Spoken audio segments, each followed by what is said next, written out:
Carl Edwards interested in doing a one-off race in NASCAR, and that could be with 2311 Racing. And Zane Smith still remains a potential favorite to drive the number 10 car for Stewart-Haas Racing in 2024. Shall Eric Almirola retire? What's going on, guys? It's Daniel, and welcome back to our video. We got some NASCAR and other motorsports story discussed here today on the channel. Let's go ahead and just jump straight into those really quickly. We're going to go ahead by starting to talk about Souvenirs. As Adam Stern put out a tweet revolving around a lot of things revolving around the Chicago street course. And one of the things revolves around Souvenirs. As NASCAR Souvenirs from Legends Way are costing around $59 for things like tees. There's also die casts as well, which I think those are going to cost a little bit cheaper. But it's really cool to see everything around the Chicago street course. Speaking, obviously, there's been a lot of stuff going on with the MLB, with Chicago nights. Basically, NASCAR's been having a lot of nights there in the Chicago baseball games. And I think it's been overall really cool to see all the stuff revolving around Chicago, including all the souvenirs. And now we're going to hedge on to the next story of today's episode, as we're going to talk about security. As there was a report by Adam Stern on Wednesday evening that NASCAR has hired 900 private security guards for the Chicago street race weekend. This is really great to see. Pretty much every single street race that happens for like Formula 1 or IndyCar, they tend to have a lot of security guards. So I think this makes a lot of sense, and glad to see there's going to be a lot of security guards for this weekend in preparation for the street course weekend.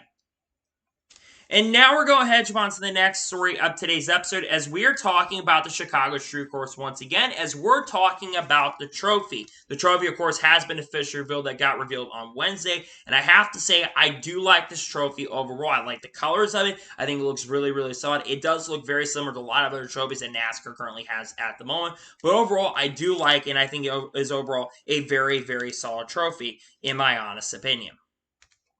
And now we're going to hedge on to the next story of today's episode, as we are talking about the Chicago Street Purse Money. So every single week we have a NASCAR Cup, Xfinity Series, and Truck Series race. Bob Pockers puts out all the purse money. And according to him, for the Cup Series race, it's $7,565,807. And for the Xfinity Series race, it's $1,627,771. That's some pretty solid purse money for this weekend. I think it's a little bit more this weekend due to being a street race. We also have a couple teams that are uncharted this weekend. I think there's 38 cars that are attempting to qualify for this weekend's race. So nonetheless, it's some good money for this weekend. Xfinity's actually up as well on the purse money, which I think is really cool to see. Overall, love to see that the purse money is up for this weekend. And now we're going to hedge on to the next story of today's episode, as we're talking about Bubba's block party. Now, Bubba Wallace has hosted a couple of really cool block parties over the last few years. He's done a couple in Richmond and did one this weekend at the Chicago Street Weekend. Basically, he had Lou Fiasco performing a concert there. And according to Bob Pockers, he had about 7,000 people show up to the block party. That is really cool to see. For some, it's only been coming up over the last few years. I love the fact that there were a lot of people out there for that block party. From what I heard, it was a really cool event, a really cool experience. Bubba Wallace in general was really happy about it as well. And overall, I do love the fact that he had that block party. I think it was a success. I think it's a really good event, and nonetheless, really great to see that the block party was able to see really awesome stuff.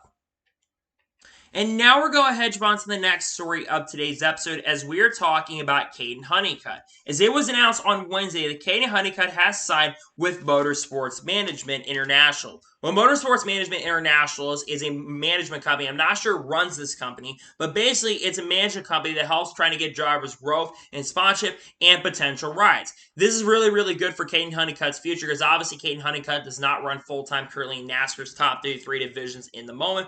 But if you want my honest opinion, I think Kaden Honeycutt absolutely deserves a full-time opportunity with a really good organization. We've seen what he's done at Roper Racing, especially this year, and he was contending for top 5s and top 10s in Roper Racing equipment. I go back to that Bristol dirt race where he drove that truck and was at one point competing for the lead and the win at one point. I think Kaden is one of the most underrated drivers currently in NASCAR today, and nonetheless, I really hope he gets a shot to run full-time in the future. I think he's a really solid and a really underrated driver. I hope he gets an opportunity to run full-time in the series, but this is huge for his future. Glad to see that he has signed with Motorsports Management. Very awesome for him. Really glad to see he's getting the opportunity to sign with this company.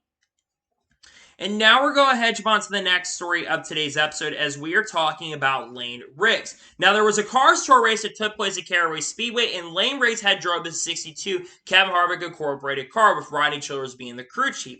Now, he initially had won the race, but it was announced last night that he had been disqualified from the Cars Tour race at Caraway. Now, according to Rodney Childers, apparently they were too high and too low in certain areas of the sway bar, if I'm not mistaken, and that's why they were disqualified. It's really, really unfortunate because Lane Riggs had crossed the finish line first. Jarrett Fryer actually won this race. A little bit of history. I think this has only happened twice in Cars Tour history, and both times Jarrett Fryer has been the person who has gone on to win the race after the other person had been disqualified. Really unfortunate, but Lane Riggs, I think, is a really talented driver. It's disappointing you get to keep the win, but you got to follow the rules, and the rules are rules, and you do have to follow them. But congratulations, Jarrett Fryer, on getting the win. They're not going to appeal it, which isn't a surprise. Another note is that Kyle Larson was in this event as well. In his Cars Tour debut, he ended up finishing 8th, so very solid run for him. But nonetheless, disappointing news if you're a Lane Riggs fan, but overall, it is what it is, and you do have to follow the rules. And now we're going to jump on to the next story of today's episode as we're talking about Tori Racing. This story kind of went under the radar, but it was announced yesterday Tori Racing will field an IMSA Michelin Pilot Challenge entry at Canadian Tire, I believe, for the 4th of July weekend, which, of course, is this weekend. Tori Racing, of course, currently has 2 full-time Truck Series entries, well, 1 full-time Truck Series entry and 1 part-time Truck Series entry. It's only ran once this year with Christopher Bell, and, of course, Tyler Ecker runs full-time in the Truck Series. This is really, really cool to see Tori Racing is expanding their operation. Granted, they have struggled in the Truck Series, so should definitely focus on trying to make their trucks a little bit better. But I will say when it comes to Tori Racing, I love it. They are expanding to different forms of racing. It's really, really cool to see. Obviously, the guy that owns Team Shigeki Hattori does have a lot of experience racing in IndyCar, was an up-and-coming IndyCar driver back in the day, but he came to NASCAR. Didn't have as much success as a driver, but has had a lot of success as an owner in this series. Nonetheless, it's really, really cool to see that Tori Racing is expanding their operations, and they're going to be expanding into the Michelin Pilot Challenge. Overall, I think this is really, really big and really huge for the sport. And now we're going to jump on to the next story of today's episode as we are talking about Mason Massey. As it was reported yesterday that Mason Massey has officially mutually parted ways with the Ram Brothers Racing organization. Now, Mason Massey apparently had driven in the first 7 Truck Series races for the Ram Brothers, but for the last 4 or 5 Truck Series races, he has not been behind the wheel. Apparently, there have been some disputes going on and some stuff behind the scenes that have been going on between both of the entities. Because remember, he was supposed to run the full entire season in the 33 truck this season. But if you've noticed, people like Keith McGee and Josh Ream, who's the owner of the team, have been driving the truck. Again, I'm not entirely sure exactly what happened. I think you'd have to imagine you something with sponsorship. But the thing about Mason Massey, he's got sponsorship from Brunt. So I'm a little surprised if sponsorship would have been the issue because Brunt's been a little sponsor to Mason Massey's for a long time. They've been a sponsor for the last few years of his. So I'm not exactly sure what happened. Could have been performance. I'm not entirely sure. But it's just a really weird statement that kind of came out. That surprised me a little bit because I think we all know that Mason Massey wanted to run the full season this year. And the fact he didn't get to run the full season is really unfortunate. And it does suck overall. But it is what it is. Again, I'm wishing the best of luck to Mason Massey. Again, he's going to run some more races this year. I believe SS Greenlight Racing. I think he's going to run Atlanta, New Hampshire, and I believe also is going to be running near the end of the season at Kansas as well. So he does have a few races on his goal for the year. I hope he gets to run full-time in the future, but it is disappointing news, but nonetheless, it is what it is. I'm glad to see it's happened and it's gotten through. It's just disappointing to hear he will not be running anymore with the Ram Brothers this season. And now we're going to jump on to the next story of today's episode as we're talking about Shane Van Gisbergen. Now, Shane Van Gisbergen, also known as SVG, will, of course, be making his NASCAR Cup Series debut this week and driving the 91 car for Project 91, which, of course, is Trackhouse Racing's car. Now, over the last couple of days, he's been testing in Charlotte on the Charlotte Roval, not the full Charlotte Roval, of course, but to get a little bit of experience in the next-gen car, he's been allowed to have a test, and he's going to run this weekend. Now, of course, for those who do not know who Shane Van Gisbergen is, Shane Van Gisbergen is one of the greatest drivers from the Supercars days. He came from the same area that Scott McLaughlin came from, and he has been a champion of the Repco Supercar Series.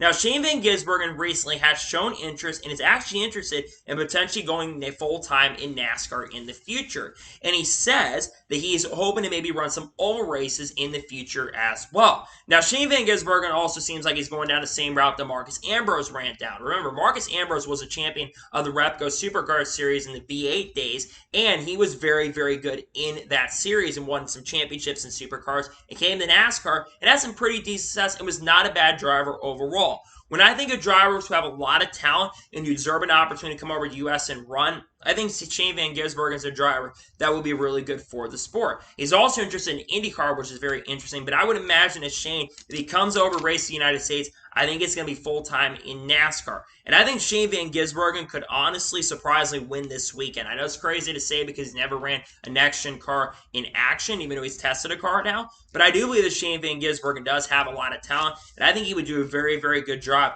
driving in NASCAR full-time. I hope he gets an opportunity to run full-time in this series in the future, and I think if he does come to NASCAR full-time, I think it's going to be really huge and really, really great for the sport. Now, what team's going to drive for? Obviously, if Project 91 was expanded to full-time operation, you know, Justin Marks has publicly said the goal for the Project 91 entry is to run around 3 to 4 races every single year. I would imagine if Shane wants to run full-time at Trackhouse, they would give him an opportunity shot. We know that Trackhouse does want to expand to 3 full-time operations in the future. There are rumors that they were going to expand to 3rd full-time car, and Corey LaJoie had been the rumor driver to take over that, but it sounds like those plans have put to shelf. But they may change their mind and maybe may give Shane Van Gisbergen the opportunity. If they did, I think that'd be really huge for the sport. We'll see what happens, but it sounds like Shane's interested, and I would love for Shane Van Gisbergen to have a shot and opportunity to race full-time in NASCAR. I think that'd be really, really fun and really, really awesome overall. And now we're going to hedge on to the next story of today's episode as we are talking about Legacy Motor Club. Now, this is a story that kind of went under the radar and was talked about, but Legacy Motor Club yesterday had their appeal. And unfortunately, Legacy Motor Club has lost their appeal with NASCAR. Now, why did they lose their appeal and what were they appealing? Now, Legacy Motor Club had a 60-point owner point and a 60 driver point penalty for a greenhouse violation. The greenhouse, for those who don't know, is basically kind of where the car is around, basically where the body is and stuff, and it's basically around the car. And they had apparently in a certain area of the greenhouse, they had violated. And like I said, they appealed the penalty. Well, they lost their appeal yesterday, and they lose 60 points in the owner's points and driver's points. They have their 5 playoff points basically still gone, and it's a $75,000 fine for Dave Ellens, who is currently serving a 2-race suspension. Now, Danny Eflin, from what I understand, who is a former race car driver in his own right, he is expected to be the crew chief for the next 2 weeks. It's obviously been a struggling year for Legacy Motor Club so far in the 2023 season. Now, to be fair to Eric Jones, he did have his best run of the season on a non-super speedway. Ran top 10 pretty much all day at Nashville. Great pace and speed throughout the week in Nashville. Maybe this could be the turning point for Eric Jones, though. Let's be honest, Eric Jones did struggle at Sonoma and has struggled at Dakota. So I'm not expecting him to run very, very good this weekend at the Chicago Street Race. So I could be wrong, and he does end up running very, very well. But it is disappointing news for Legacy Motor Club fans. I don't think they're going to go to final appeals panel. They would have already announced it at this point. But again, it's very consistent with the rules that NASCAR has had so far. Hendrick Motorsports basically had the same penalty. I think also RCR, they had the same penalty, and they lost their appeal as well. So it's the same consistent penalty, it's the same consistent rules, and you do have to follow the rules in regards to that. But hopefully this team can do better. Again, it's been a disappointing year. Obviously, they're switching to Toyota at the end of this year and going there in 2024. I think at this point, Legacy Motor Club is ready to move on and switch to Toyota heading into 2024.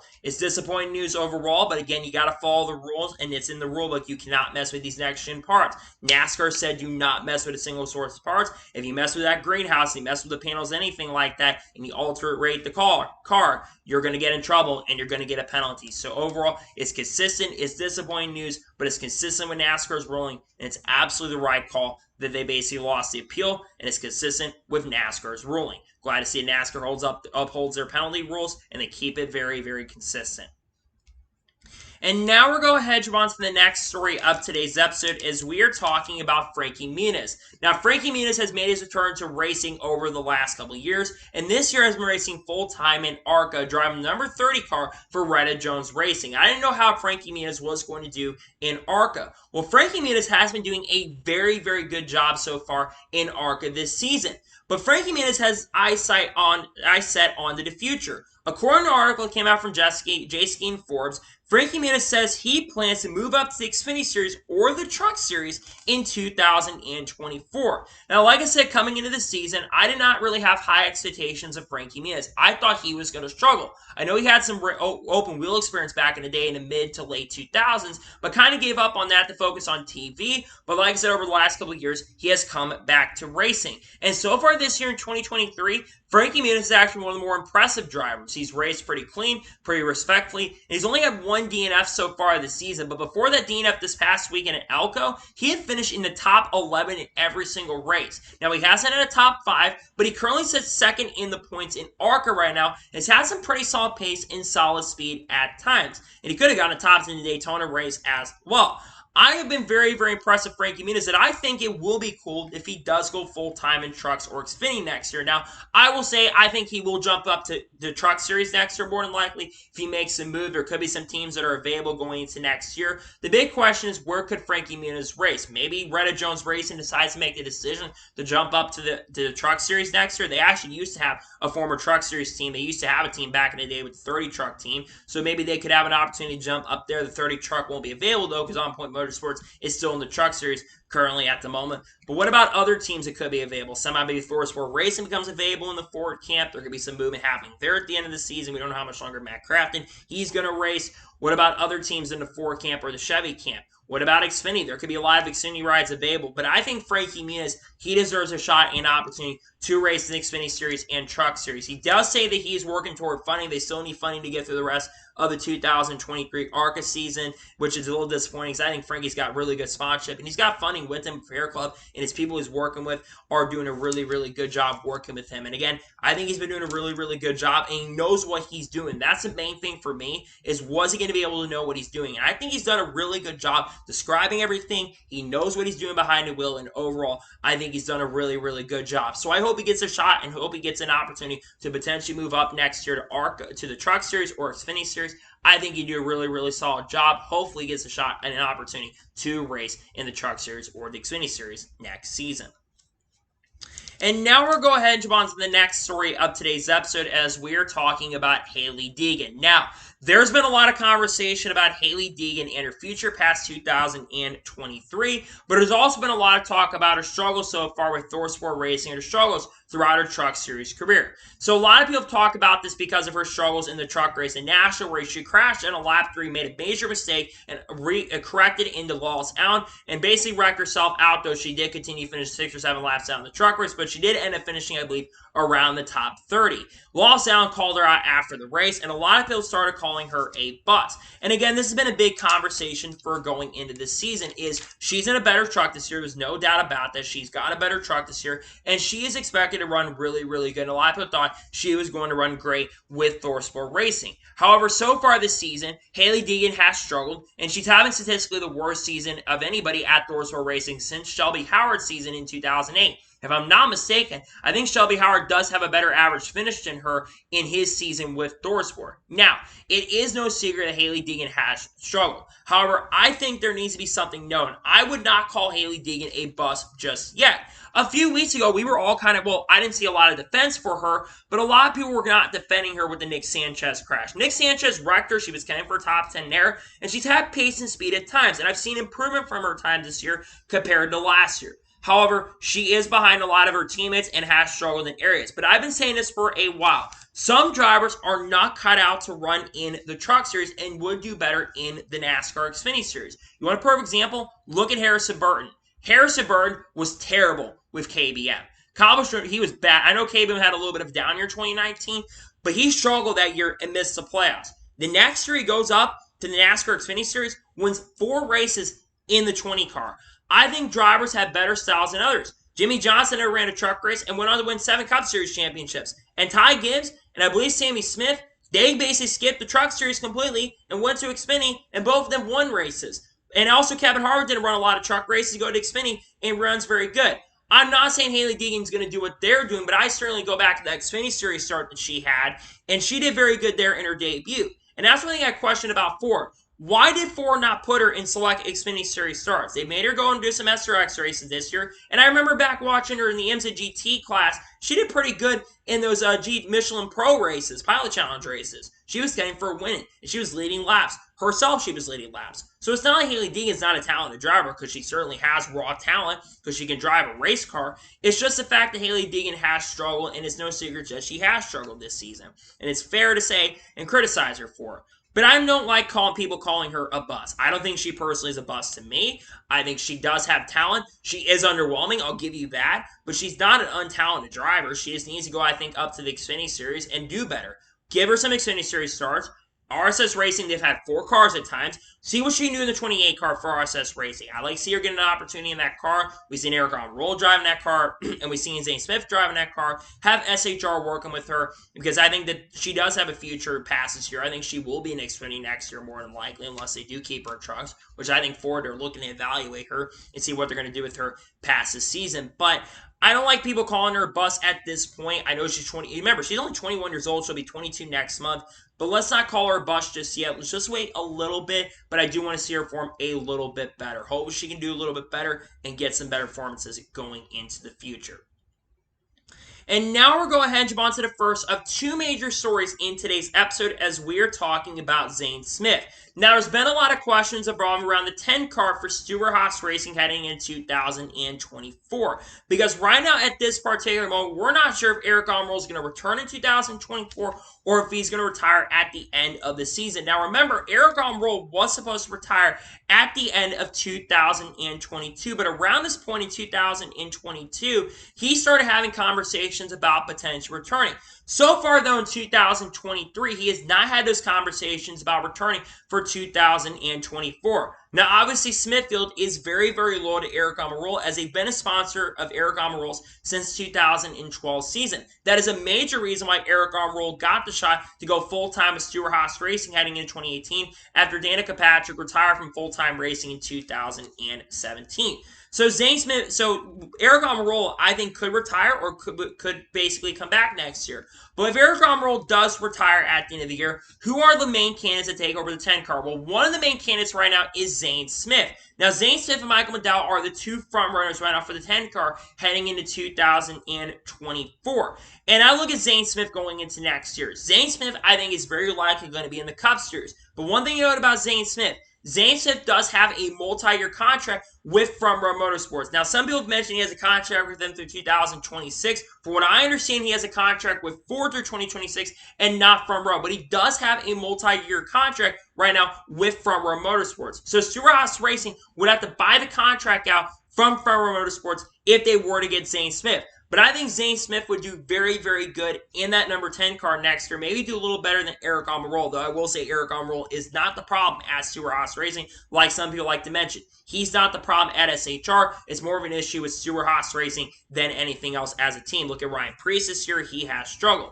But then you go to Michael McDowell. Michael McDowell, he's on a year-by-year basis with his contract, and I think Michael McDowell is a really good driver now. But would the number 10 car be better than the 34 car? That's the big question. I think McDowell does have a shot to go to 10. I think he's the front runner, another front runner too, who would do a really good job. But I think Zane Smith would definitely fit the category of a driver who could fit in the 10 car very, very well. But there are other options that could be available. You've got Todd Gillen, who could be a potential possibility. Todd Gillen does not have a contract right now Front Row Pass this year. And he apparently, from what we understand from a few weeks ago when Jordan Bianchi reported on this, apparently they had not started talking. Now, things could have changed. Negotiations could be happening because sponsorship funding could be a thing. But if you're Front Row, you got to keep Todd Gillen around. And then you obviously got other people that could be candidates. You got Harrison Burton. We know that Dex Imaging is a big sponsor of Harrison Burton's, and we don't know if he's going to be back. Obviously, it's 50-50 with Harrison Burton coming back to the Wood Brothers team next season. And then you've got other drivers who could be wild candidates. Matt DiBenedetto, Hailie Deegan perhaps could be a wild out there candidate. Even though Matty D doesn't have sponsorship funding, he could be a potential candidate. You've got other drivers like Riley Hurts and Cole Custer, part of SHR's Xfinity Series program. But is Tony Stewart going to make the decision? I think Gene Haas makes more decisions for the 10 car than anything else. But if you want my opinion between who will be the favorites to get that 10 car, I think it comes down to Michael McDowell and Zane Smith. I think regardless, whichever one of those two drivers ends up taking that ride next year, I think it will be a huge benefit and a huge thing for SHR going forward. If I'm looking toward the future and I want to look at this small short-term future, I think Michael McDowell would be my personal choice to take over the 10 car at this point. But I think Zane Smith would still be a very solid driver who could be a candidate for the 10 car as well. I think he'd do a really good job behind the wheel, and I think he would have a lot of success with Stewart-Haas Racing as well. I think he's a good driver. I think Zane Smith is one of the most talented up-and-coming drivers. I think he's right now the #1 prospect in the lower series currently at the moment right now. And I think he'd do a very solid and a very good job in the 10 car. Now, would he take that car to championship level? No, absolutely not. Stewart-Haas Racing have got a lot of issues that they've got to work out if they're going to become an elite team once again. And it might be safe for Zane Smith to stick around at front row. But I think the big question right now is who's going to take the 10 car if Alma retires. I think it comes down to the front row drivers who will take that ride between the three of them, that being Zane Smith, Michael McDowell, and Todd Gillen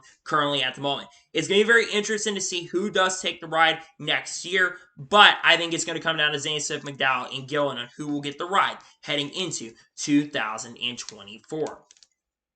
And now we'll go ahead and jump on to the final major story of today's episode as we're talking about Carl Edwards once again. Now, we have talked about Carl Edwards a lot in this last week, and a lot of it has to do with Carl Edwards being at Nashville this past weekend.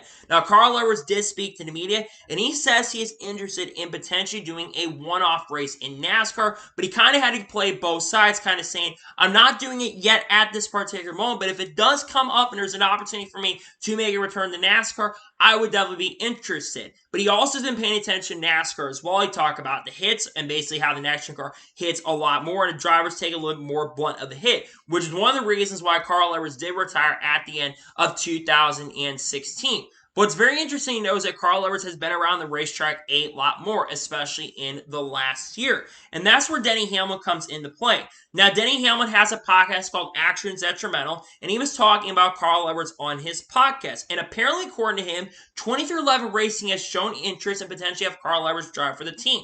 Two things to note that he mentioned from the podcast. Number one, Carl Edwards has actually been doing sim work for Joe Gibbs Racing for the Chicago Street Weekend. So Carl Edwards has actually been involved in the sport a lot more recently. And apparently, according to Denny Hamlin, he's actually asked Carl Edwards about potentially doing some one-off races with 2311 Racing. So that could be another potential area where Carl Edwards could have an opportunity to race for 2311 Racing. I talked about this a couple days ago with 2311, but there's that 67 car that could be available. Now, that car currently at the moment is mainly reserved for Kurt Busch, but Kurt Busch right now, he is still at this moment not medically cleared to drive in the NASCAR Cup Series at this particular moment right now. Now, obviously, when it comes to Kurt Busch, we obviously are hoping he gets back to the racetrack soon, and we know that Kurt Busch does want to go full-time again in the future. Well, maybe want to go full-time, but he does want to come back and run some more races in the future. But when I think about Carl Edwards and him going to 2311 Racing, I think that would be a very, very good move,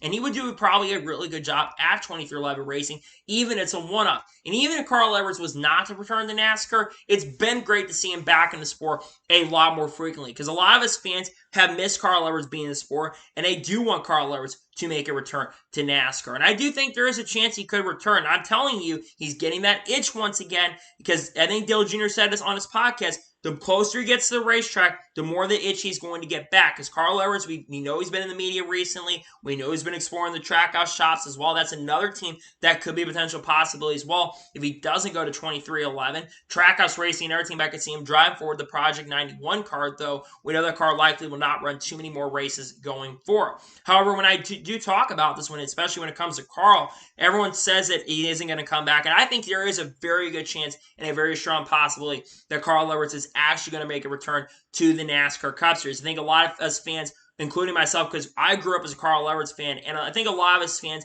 just want some closure. Even if it's one or two races in the Cup Series, regardless of what team it is, whether it's 2311 Trackhouse, even Junior Motorsports, if they make the jump up the Cup, I think it would be really good for the sport if Carl does make a return. The fact he's been doing sim work with 2311 Racing and basically doing sim work with JGR tells me interest that they really do want to bring Carl Edwards into the team. And Carl Edwards could be, like I said, a huge benefit for drivers like Bubbas and Tyler Reddick as well, because he give them some really good insight and really good advice. And he could be a big reason why they end up winning this week, because we know how good 2311 Racing has been on the road courses this year, well, at least Tyler Reddick has been. I wouldn't be surprised Carl Edwards, who is a pretty solid road course racer himself, have been probably a factor into that. But it's still good to see that Carl Edwards is still around in some sort of capacity in the sport. He's been around the sport a lot more frequently. And do I think he returns?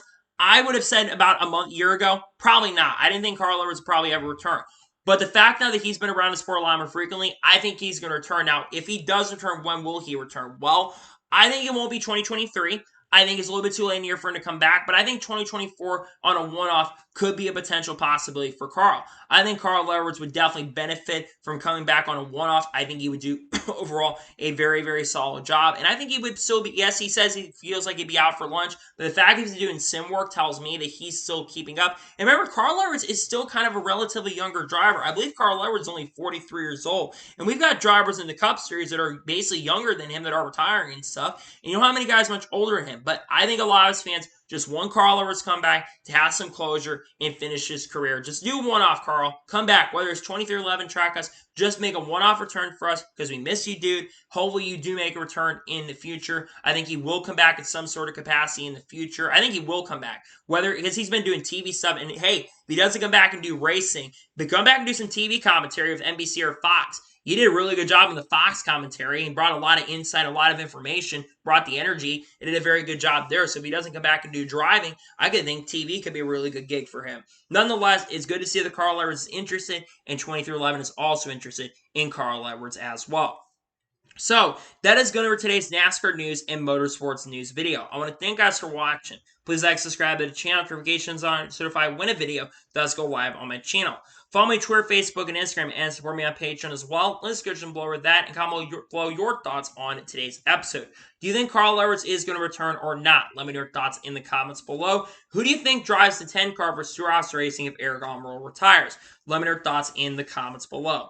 I'm not sure if I'm going to have another video up on the channel today. If I do, it might be revolving around the Chicago Street Course. If any major news breaks, I'm not entirely sure. Then tomorrow we'll have the Xfinity Series race review from the Chicago Street Course. And then Sunday we'll have the Cup Series race review from the Chicago Street Course. And then next week we begin to start previewing for next week's race at Atlanta Motor Speedway. And we'll likely have some NASCAR news to discuss and also talk about Mid-Ohio as well for the Truck Series as well.